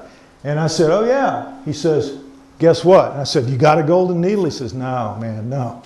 I have a diamond needle. I got much better than a golden needle. I got a diamond needle. I said, well, what's that? In every human embryo, a gene called forkhead FOXP2 or FOXP2, you may have heard this term before, is a master gene controlling embryonic growth in at least 300 other crucial genes. What the FOXP2 does is it basically develops your core, your brain, your throat, your trachea, your lungs, your heart, your guts, your core. Now, FOXP2 is what this master gene means is it controls at least the downward flow activity of 300 other genes. At least 300. Some people think it's as much as 1,000. But what does that mean? If something goes wrong in FOXP2, that ripple effect down is catastrophic. So as the embryo is developing, if there is a flaw, if there is a variation, if there is a change, if there is a mutation in FOXP2 in any of its base pairs, the embryo dies. The embryo dies. And a lot of embryos die. I don't know if you know the statistics, but it's staggering how many don't make it because of things like this. She's shaking her head, so she must know. All right, anyway, next slide. The FOXP2 is 2,594 base pairs long. 2,594. It is one of the most highly conserved genes in our bodies, way more than mitochondrial DNA, where you can get up to 120 changes there. In FOXP2, every normal human has exactly the same. Every one of us in this room has the same string of base pairs, all 2,594. There are people walking the earth who have one difference in one of those. One difference, and they never speak. Never speak. Takes out their voice. 2 can't have. 3 can't have. 4 can't have. You're dead. FOXP2 is one of the most highly conserved genes in our bodies. Is everybody getting this? This is important to understand. Next slide. A 211 base pair fragment of Starchild FOXP2 is compared to the exact same 211 base pairs in humans and in several other species. Rhesus monkey, mouse, dog, elephant, possum, chicken, a type of frog, and zebrafish. And you see the similarities because everything has a FOXP2. Everything has a variation of FOXP2. It's one of the most important genes on Earth, not just in our bodies, on Earth. And it better work because it has all that downstream effect. It has to be the same. And if you look at the human, sure enough, every one of us in this room would have exactly this 211 base pair fragment. If you pulled it out of us, it would line up exactly, letter for letter, with that piece right there. Now look at the Starchild. How many red differences do you see, do you think? Next slide. 56. 56. Nothing allowed for humans, Neanderthal, Denisova. You get to a rhesus monkey, you have 2, a mouse 20, dog 27, 21 for elephant, possum 21, frog 26, Starchild 56. 56. Its base pair fragment says 56, that's 8% of the total. Again, mathematically significant, 8%. Extrapolate that out, and you get 700 total. This is a fragment, and they have 56, none allowed, and 700 in the range is what's going to be in the Starchild's total. Now, the best way to analogize it is this. If you're human, FOXP2, your area code is here in England. You're a human. You're a Neanderthal, you're over to France. 200. Remember, you're over to France. If you're a Denisova, you're over to Japan. 385, pretty far away, you're over to Japan. What's the area code of the Starchild? The moon. Right, exactly, the moon. That's it, the moon. He got it. It's absolutely that staggeringly different. It is overwhelming. It really is. It's so overwhelming, next slide, that our geneticist decided that with the strength of that, he went back to his bosses at the lab and he says, look, we have it.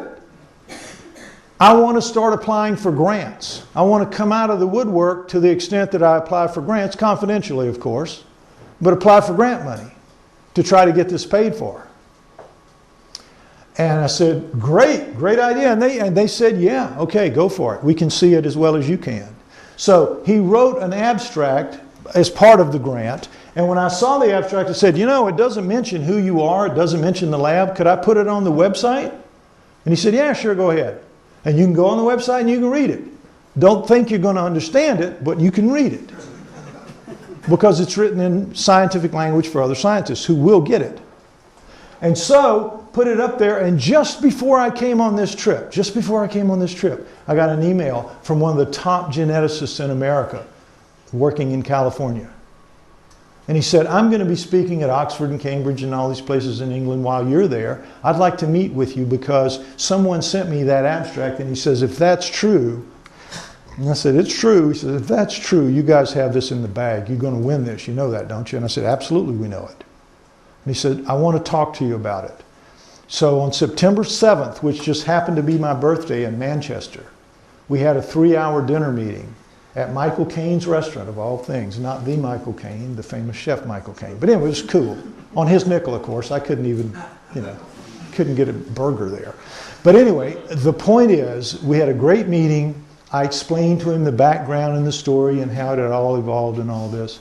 And he says, I'm going to need to stay in the background initially here, but I'm going to work for you guys and I'm going to see what I can do for you. I want to get together with your geneticist. I'm going to try to bring some of my friends on it. And look, they've been working hammer and tong to try to get it done. He had to take time in the last week or so for another lecture tour, but these guys are working on it.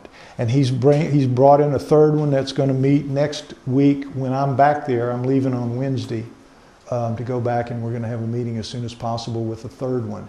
It's starting to snowball. It's going to happen because it is real, it is legitimate, and the FOXP2 is enough to show anybody that knows that this is the real deal. Because it's like a piece of a puzzle, but it's there. It's a real piece. It isn't a mistake piece. It's there. You don't pull them out unless they're there. The machine doesn't screw around with them like people can do. It doesn't put a flake of skin in the solution or a drop of breath in the solution. The machine just doesn't care. It just reads what's there again and again. It's the math of biology, 2 + 2 = 4. We win. It's just now not a question of if, it's now just a question of when. When they can get it lifted, its profile high enough to attract investment to it, we're going to make history at a staggering level. Next slide. At the same level of these guys. In the 1500s, these guys moved the earth from the center of everything out into the position that it really belonged in. The conceit of the 1500s was that the earth was the physical center of the universe, the physical center of everything. And they had to give that up. And that was a hard thing to give up. And now, with the Starchild, what you're going to do is have to give up our conceit that we are the biological center of the universe. It's going to be as big as this over time. Next slide. It's going to be equivalent to the Wright brothers. In 1900, at the turn of the century, a poll was sent out to everyone, over 200 of the main wizard scientists of the world at that time, asking them a series of questions about the future. One of which was, do you think that humans will ever be able to fly in heavier than air machines? And 95% of them wrote back, no, that's impossible. The physics are all wrong, and here's why. And you gave all this scientific gobbledygook. While two brothers are in Dayton, Ohio, working in a bicycle shop, and in 3 years they're going to fly. And they do. Because they weren't invited into the poll. They didn't even know the poll was happening. They were just doing it. Doing it. They weren't paying attention to the scientists who said it couldn't be done. They were doing it. Next slide. And this put us all, rest in peace, put us all on our first step toward our inevitable future in space. And what the Starchild is going to do, next slide, is move us into our membership in a galactic community. It's going to make us become part of a larger community out there. It's going to make us see ourselves for what we really are in the same way the people in the 1500s had to do it. Is it going to be easy? No, it's not. Because there are a lot of people out there that are very conservative in their viewpoints and want everybody to live the way they did when they were children. Can't be that way. We have to move forward all the time into the future, and the Starchild is going to take us there. Next slide. Anyway, maybe the Starchild heralds a new beginning that we have all heard 2012 might bring. This could be it. We all keep hearing about 2012, 2012. If we get funded before this time, which could happen, maybe it's the Starchild that's going to be the change of consciousness that everybody keeps talking about, or the big change. Not going to be a disaster. There's no comet out there or anything. Just hold it. We're almost done here. Next slide. Trying to get done. How long will it take to prove the Starchild's case beyond all doubt? Until we find someone with sufficient money and curiosity and courage to join us making it happen. When we do find that person, every human's life will change in ways we really can't imagine right now, but I am certain those changes will be right and true and good. I see it on the positive side. I think that we can't be helped by anybody until we acknowledge that they're there. Why would they bother with us as long as we're infants crawling around on the floor with dirty diapers? We have to stand up. We have to become mature enough to say, okay, we know you're there. We could use some help. Come down and help us fix this mess we've made of this place. And I think maybe at that point they might do it. But not until. Next slide. So those of you who are interested in learning more about this and the details that I can give you in this lecture, there is an ebook, and I keep the price low so it's easy to get. If you want to know more about my human origins and hominoids, there's this one, which is a much bigger book, but they're all ebooks. They're designed as ebooks, heavily illustrated, and the reason I prefer this form is that I can make changes to it so easily and I can keep it fully updated all the time. You can't do that with a print book. So I make it as easy for you to access this information as I can, and it's good information, and I encourage you all to get it if you can. Otherwise, that's the end of it. This is where you clap.